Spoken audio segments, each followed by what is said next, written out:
Battery দ্রুত নষ্ট হয়ে যায়। পুরাতন ফোনের সবচেয়ে বড় সমস্যা হলো ব্যাটারি। চার্জ দ্রুত শেষ হয়ে যায়।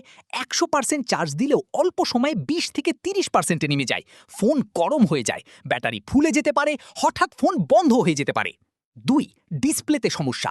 অনেক পুরাতন ফোনে স্ক্রিনের সমস্যা দেখা যায়। টাচ ঠিকমতো কাজ করে না, স্ক্রিনে দাগ বা কালো ছোপ পড়ে, ব্রাইটনেস কমে যায়, রং ফ্যাকাশে হয়ে যায়। 3. ক্যামেরার মান কমে যায়। ব্যবহারের ফলে ক্যামেরার পারফরমেন্স খারাপ হতে পারে, ছবি ঝাপসা আসে, ফোকাস নিতে সময় লাগে, নাইট মোড দুর্বল হয়, ভিডিওতে কাঁপুনি দেখা যায়। 4. ফোন অতিরিক্ত গরম হয়।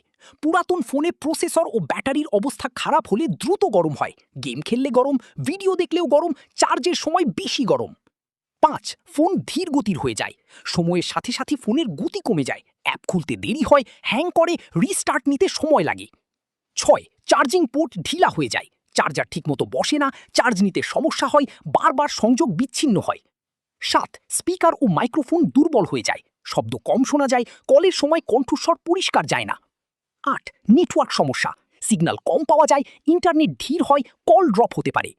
9. সফটওয়্যার আপডেট বন্ধ হয়ে যায়। অনেক পুরাতন ফোন আর নতুন অ্যান্ড্রয়েড বা iOS আপডেট পায় না, নিরাপত্তা ঝুঁকি বাড়ে, নতুন অ্যাপ সাপোর্ট নাও করতে পারে।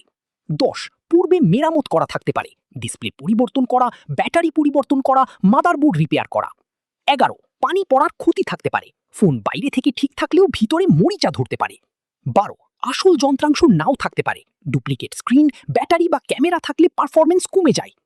সারসংক্ষেপ: পুরাতন মোবাইল ফোন কিনলে কম দামে ভালো ডিল পাওয়া যেতে পারে, কিন্তু battery, display, camera, charging port, motherboard এবং সফটওয়্যার সাপোর্টের মতো গুরুত্বপূর্ণ বিষয়গুলো ভালোভাবে পরীক্ষা করা জরুরি।